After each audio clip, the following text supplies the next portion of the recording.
Hello bachcho, let's read this question. The question says two wires P and Q are of same material. Their length are in the ratio 4:3 and the diameters are in the ratio 2:3. If they are pulled by the same force, their increase in length will be in the ratio. तो हमें यहाँ P N Q दो wires दे रखे हैं, उनका same material है, उनकी length का रेशियो दे रखा है 4:3, डायमीटर्स का रेशियो दे रखा है 2:3. उनको हमने सेम फोर्स से पुल करा है, तो हमें उनकी डेल्टा एल यानी कि उनको इलोंगेशन या फिर इंक्रीज इन लेंथ निकालनी है, उनका रेशियो निकालना है इंक्रीज इन लेंथ का. तो सबसे पहले की कॉन्सेप्ट हेयर,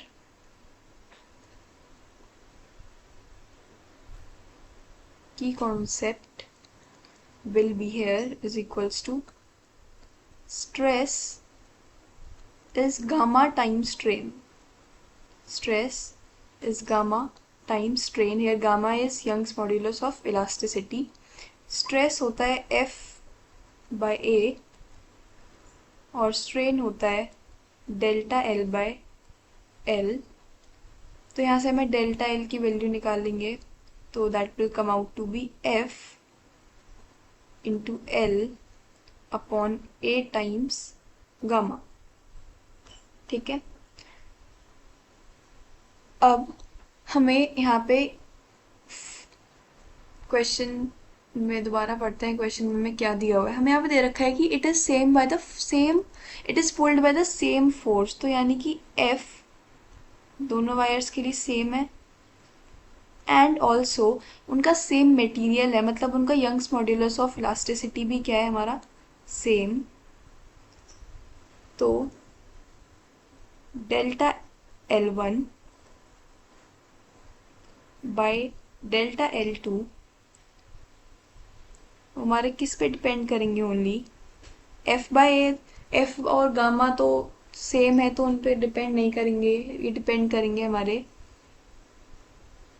रेडियस पे और हमारे लेंथ पे. ठीक है. तो delta L1 by delta L2 is L1 by L2 into A1 by A2. ठीक है. हमें यहाँ पे डायमीटर्स के जो रेशियो हैं वो दे रखे हैं 2:3 और लेंथ का जो रेशियो दे रखा है इट इज गिवन एज 4:3. तो अब हम एरिया की वैल्यू पुट कर देते हैं. एरिया की वैल्यू हम पुट करेंगे डायमीटर्स के टर्म्स में, क्योंकि हमें डायमीटर का ही रेशियो दे रखा है. वैसे कुछ फर्क नहीं पड़ना चाहिए रेडियस और डायमीटर, क्योंकि हमें रेशियो ही दे रखी है, बट फिर भी हम डायमीटर के टर्म्स में एरिया लिखते हैं. दिस विल बी पाई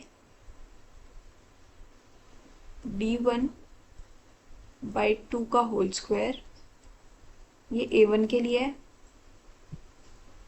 और A2 के लिए हमारा आ जाएगा पाई d2 बाई 2 का होल स्क्वायर.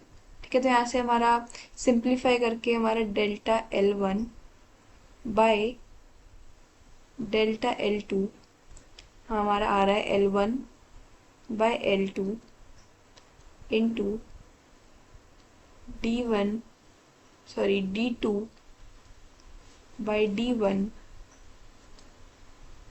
का होल स्क्वायर.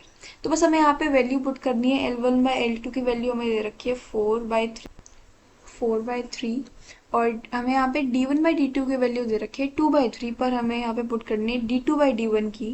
तो ये हो जाएगा 3/2 का होल स्क्वायर. तो that will come out to be 3/1. तो यहाँ से हमारी delta L1 by delta L2 की जो वैल्यू आ रही है वो आ रही है 3/1. So our correct option is option number A.